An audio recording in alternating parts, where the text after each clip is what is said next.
Süsivesinike juures rääkisime metaanist. Trikitame nüüd natukene metaani molekuliga. Kõigepealt asendame ühe vesiniku aatomi hapnikuaatomiga.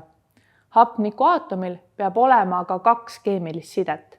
Seega lisame hapnikuaatomi vabaks jäänud sideme külge vesinikuaatomi ja me olemegi tekitanud metanooli, mis kuulub uude aineklassi, mida nimetatakse alkoholideks.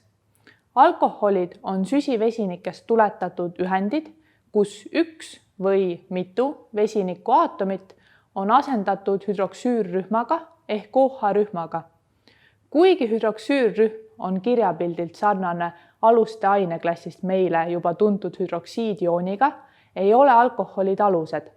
Seda saab väga lihtsalt teha kindlaks universaalindikaatoriga.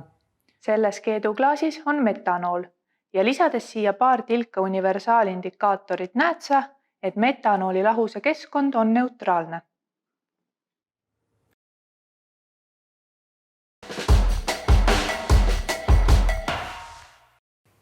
Metanooli molekuliga tegime me juba tutvust. Metanool on kõige lihtsam alkohol, kelle rahvapärane nimetus on puupiiritus. Ta on värvitu, põletava maitsega mürgine vedelik.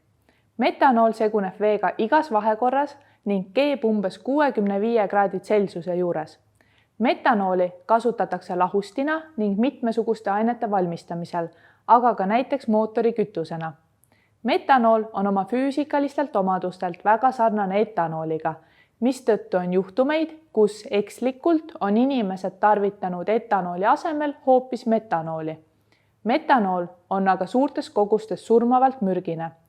Väiksemates kogustes võib metanool põhjustada näiteks pimedaks jäämist. Metanooli toodetakse tööstuses süsinikoksiidi redutseerumisel, kuid teda on võimalik saada ka näiteks metaani oksudeerumisel. Kõige tuntum alkohol on aga etanool ehk piiritus. Etanooli molekuli tuletamiseks tuleb meil kõigepealt võtta etaani molekul ning asendada selles üks vesinikuaatom OH-rühmaga. Füüsikaliste omaduste poolest on etanool samuti värvitu, põletava maitsega vedelik, mis seguneb veega igas vahekorras. Siinkohal teeme väikese kõrvalepõike ja räägime natuke üldiselt alkoholide lahustuvusest. Alkoholid lahustuvad küllaltki hästi vees, kuna neil on OH-rühm, mis on hüdrofiilne. Samas kehtib seaduspärasus, et lühema süsivesinikkahelaga alkoholid lahustuvad vees paremini kui pikema süsivesinikkahelaga alkoholid, kuna neil on piisavalt lühikene hüdrofoobne süsinikkahel. Mida pikemaks läheb süsinikkahel, seda enam väheneb ka alkoholide võime veega seguneda. Veega segunemist soodustab aga näiteks mitme hüdroksüürrühma olemasolu. Siinkohal on seda kõike eelnevat juttu ka väga lihtne katseliselt tõestada. Mõlemasse keeduklaasi olen pannud vee ning lisasin sinna ka sinist toiduvärvi. Ühte keeduklaasi lisan etanooli ning sa näed seda, et etanool ja vesi segunevad omavahel täielikult. Teise keeduklaasi lisan aga heksanooli. Heksanool on alkohol, mille süsinikkahelas on 6 süsinikuaatomit ning teises keeduklaasis näed sa seda, et tekkinud on 2 erinevat kihti. Allpool on veekiht ning ülevalpool heksanoolikiht, kuna heksanooli tihedus on väiksem võrreldes vee tihedusega. Nüüd aga tagasi etanooli juurde. Etanooli keemistemperatuur on 78 kraadi Celsiuse järgi. Etanool on küll vähem mürgine võrreldes metanooliga, kuid põhjustab joovet ning suuremates kogustes terviserikkeid, mis võivad lausa lõppeda surmaga. Etanooli kasutatakse väga palju lahustina nii keemiatööstuses kui ka näiteks ravimite valmistamisel.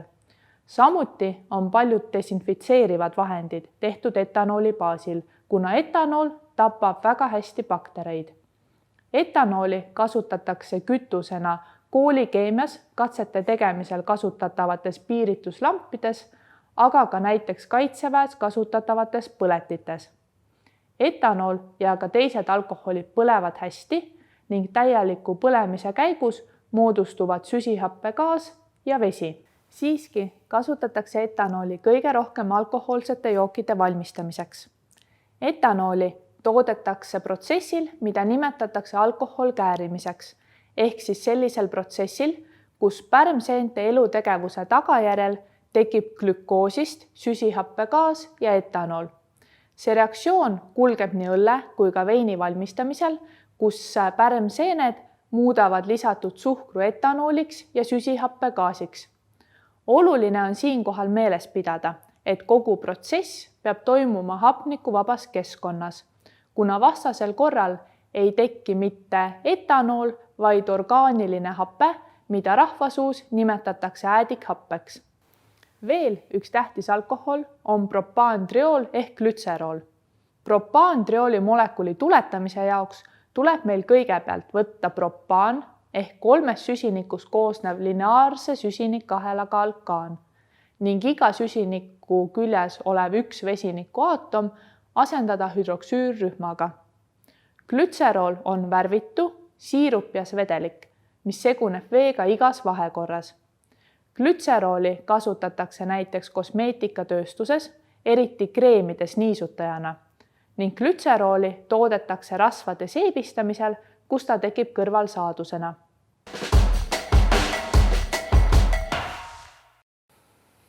Kordame üle põhilised punktid.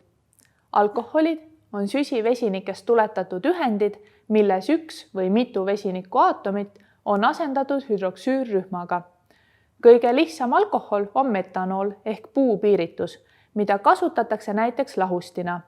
Samas tuleb metanooliga olla ettevaatlik, kuna tegemist on surmavalt mürgise vedelikuga.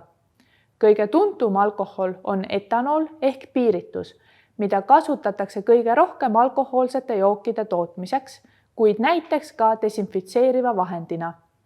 Propaantriooli ehk glütserooli kasutatakse kosmeetikatööstuses kreemides niisutajana.